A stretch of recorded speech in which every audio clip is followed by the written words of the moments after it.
Hello, hello, hello, everyone. Happy Monday. I'm Claire Jones. If we haven't already met, I'm an author and small publisher committed to changing the world for the better through inclusive stories and practices. And I am jumping on today to continue my self-published author series where I go over how to write, publish, and start selling your book in a year. So if you're joining me, please like, comment, share below. Let us know that you're here. And today we are going to continue with editing your second draft, because we need to make sure that we can hand our second drafts to the editor we choose to hire in week or episode 36, which is coming up soon here. So if you're interested in the full rundown of what I'm discussing today, please check out my self-published author 52-week planner. You can find all of the details at linktr.ee/clairjoyance. And yeah, so now you will want to start breaking down the editing process piece by piece, just like you did for the initial outline in week 14 or episode 14. Basically, what is your current word count and or page total? Whichever measuring stick you want to use is up to you, but the point is to take that overall number and divide it into digestible chunks. So do you want to set a goal of editing 2 pages a day? Or would you rather have a goal of editing 20,000 words per week? So you will have roughly 6 weeks to complete these edits if you're following the 52-week plan and effectively creating the second draft that you will then hand off to the editor you choose to hire in week or episode 36. So next week or next episode is entirely dedicated to the editing process, and you will need to juggle other tasks in the following weeks until your next editing break during week or episode 42. So that's kind of the timeline that we're working with here. So plan out your time blocks and editing milestones accordingly, whether you want to go by word counts or page totals. So if your book is sitting at 85,000 words and you have 6 weeks to complete that second draft, then you want to basically edit roughly 14,000 words per week up until that point. If your book is at 213 pages, for example, then you would need to edit 35 and a half pages per week in order to hit that timeline. So maybe you want to knock out half of the editing next week and then divide the rest over the next 5 weeks. That is completely up to you. Do you, boo? So as you go through these edits, however, I want you to focus on 3 different aspects.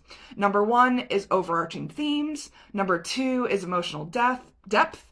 And number 3 is word choice. So for overarching themes, as I mentioned in episode 27, week 27, you probably have a good idea of what the overarching themes are for your book by now, and hopefully you've made some notes to review as you start editing.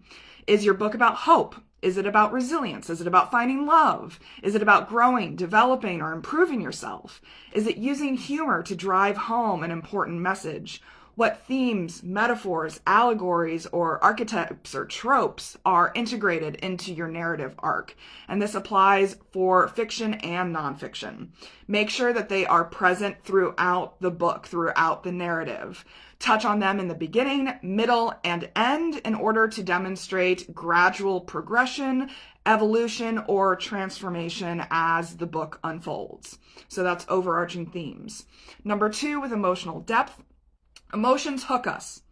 They drive us to care, to laugh, to cry, to rage, to inspire. And one of the most important jobs that we have as writers, as creatives, is to influence, guide, impart, encourage, and manifest emotion in our audiences. So this is true whether you're writing fiction or nonfiction, memoir or poetry. Ask yourself, how do the characters, figures, anecdotes, examples, or personas in your book change as the story progresses? Is it obvious that there are shifts happening in the emotional experience of the book?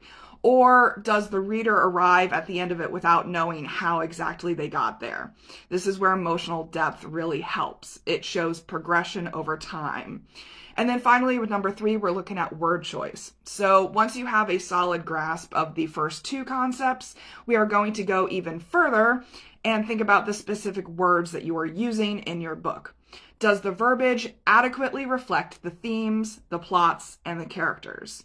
Are you using highbrow language to explain complex technical concepts with really highbrow words?